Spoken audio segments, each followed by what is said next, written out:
This is SSPTV News, brought to you by Samsung Productions and the Hazleton Standard Speaker. Different generations coming together over breakfast in the Hazleton Area School District. That story and more next. It's the Friday Eve edition of SSPTV News, your trifecta of local information on the air, online, and on the Samsung Productions app. I'm Ken Kara, and I appreciate your time, so let's get right to your top stories from SSPTV and the Hazleton Standard Speaker. Buddy the Elf claims that the best way to spread Christmas cheer is singing loud for all to hear.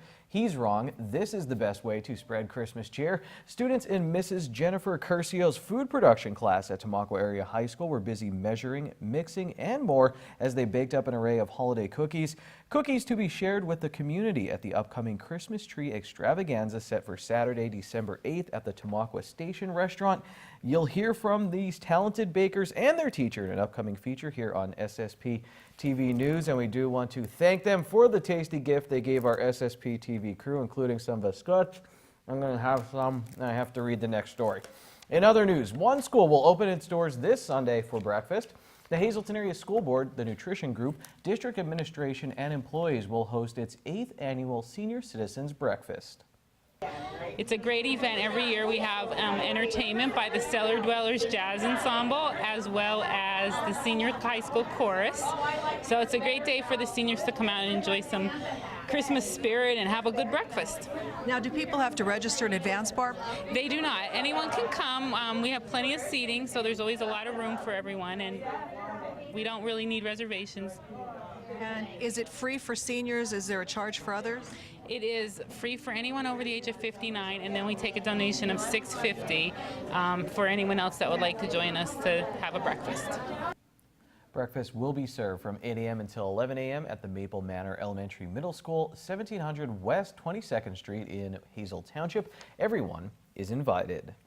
My wife is visiting a friend in Chicago, so it's 4 days of Frankie's Cold Pizza and Xbox marathons for me. Call now to enter to win a box of 12 slices of Frankie's Cold Pizza with their signature sauce and cheese blend, baked fresh with no preservatives. Call 570-459-9813, extension 104. We need your full name and phone number, and we'll pick a winner at random. And if you do win, maybe we can play some Xbox online together. You can only win once every 30 days on SSPTV. Time now for weather on SSPTV News. Check out this scene, not in Hazleton as that graphic says, in Tamaqua. Actually, beautiful day Lisa Sugar and I spent there as they were decorating part of the park here. Here's our weather forecast from the National Weather Service. Tonight, mostly cloudy with a low of 27 degrees. On Friday, we do have a chance of some snow, maybe some freezing rain before 1 p.m., 40% chance of precipitation. Little or no snow accumulation expected. We will have a high of 37 degrees. At night, 30% chance of some light snow. We will have a calm wind with a low of 30 degrees. Saturday, 60% chance of rain, maybe some sleet as well. We'll have a high of 39 degrees. 90% chance of rain at night, low of 37 degrees. 50% chance of rain on Sunday with highs in the mid-50s. 30% chance of showers on Sunday night, low of 41. Mostly sunny on Monday with a high of 45. And then Monday night, mostly cloudy with a low of 28 degrees. Every week on our sister show, Community NEPA News, you can watch me and Standard Speaker Sports editor Dave Seaman talk sports. I usually spout nonsense, but Dave is the best. He knows his stuff. Here's some bonus material from this week's show as we talk about Penn State quarterback Trace McSorley's legacy and some people who are not happy that Notre Dame doesn't have to play in a conference championship game. They beat everybody who was on their schedule. I mean, that's what the bottom line is. And like you said, their schedule is a challenging schedule. They play a hard schedule every year. They play 5 or 6 teams in the ACC every year. They took on every one of those and beat them, including some good teams on the road, like Virginia Tech. Notre Dame started them on their downward spiral this year. They had a tough game against Pitt this year, but proved that they could win a close game as well.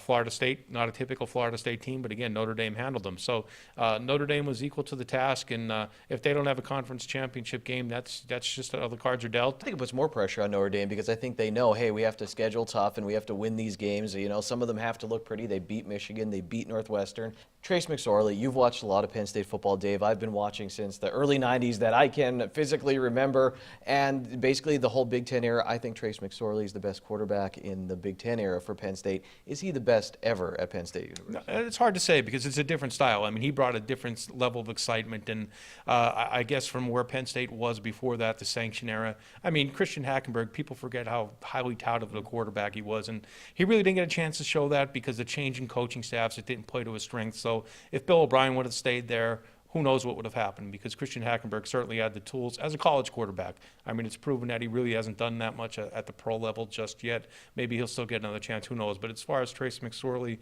again, a different type of quarterback, a dimension of running and passing, and just a level of excitement. When the program was down, it needed a spark. Yeah, Saquon Barkley was there, but Trace McSorley was there, win or lose. I mean, there are some games he had some tough losses along the way, but he also had some very exciting wins. And what he did is re-energize the fan base, I think, and had them looking for greater things too. You knew you had a chance to win with Trace McSorley in the field. Again, they didn't win every game, but he gave them a chance to win every game, and that's what you got to remember him for. Dave, I remember him walking out on the field in the second half of the tax layer blow after Christian Hackenberg got injured, and you're absolutely right. That's what he did. He came in, he electrified. You saw something there that wasn't there in the offense before. And I remember Todd Blackledge, when they lost to Pitt in 2016, McSorley threw the interception there. They're trying to make a comeback at the end, Penn State, and he said this kid has a lot of bright days ahead of him. He's a right. And I think, Dave, the reason he goes down is one of the best ever. That record on the bottom of your screen, 31-8. I think a lot of people take for granted where Penn State could be right now without certain players stepping up. The Scoots are so good. Watch Dave all week on Community NEPA News at 5:30 p.m. on the Samsung Productions app and on our YouTube channel. Coming up, have a cup of hope and coffee with our Lisa Sugar in her in-depth weekly feature in Tamaqua. And in sports, we get to know Corey McCormick, who won a state cross-country medal this season at North Schuylkill High School. Watch SSPTV in HD on Service Electric Cablevision Channel 513 in Hazleton and in SD on Channel 13. Good evening, everyone. Here's today's Talk of the Town. PTPA will be presenting Annie over the next 2 weekends. The show times are listed on your screen. For tickets or for more information, you can visit ptpashows.org or call 570-454-5451. And that's today's Talk of the Town. SSPTV News would like to send our sincere condolences to the family and friends of these recently departed. Leo J. Dobosch Jr. of Wiesbaden, Germany, formerly of Driften. Services will be held at a later date under the Frank J. Bonnen Funeral Home. Caroline Fields of Cunningham. A memorial service will be held Friday at 5 p.m. at Grace Fellowship Church. Friends may call Friday from 4 to 5 p.m. at the church. The Crofton Hughes Funeral Home is in charge of arrangements. Evelyn Horwath of Sugarloaf Township. Mass will be held December 8th at 10 a.m. at St. John Bosco Church. Friends may call December 7th from 7 to 9 p.m. at the Butler Chapel of the Crofton Hughes Funeral Home. William J. Martin of Barnesville. Funeral will be Friday at 10 a.m. at Lamar Chris Funeral Home. Friends may call Friday from 9 to 10 a.m. at the funeral home. Gerald Christopher Patrol of Tresco. Friends may call Friday from 6 to 8 p.m. at the Stanley Ian Losky Funeral Home. Jerry Ann Rakoski of Hazleton. Mass will be Saturday at 10 a.m. at Annunciation Parish. Friends may call Friday from 6 to 8 p.m. at the John J. Pustai Funeral Home. Dr. Daniel L. Son of Mountaintop. Mass will be Saturday at 9:30 a.m. at St. Joseph Morello Parish in Pittston. Friends may call Friday from 5 to 8 p.m. at the Anizio Funeral Home. And Rebecca Becky Wright of Hazleton. Mass will be Friday at 9:30 a.m. at St. Gabriel's Church. Friends may call Friday from 8:30 to 9:30 a.m. at the church. The Boyle Funeral Home is in charge of arrangements.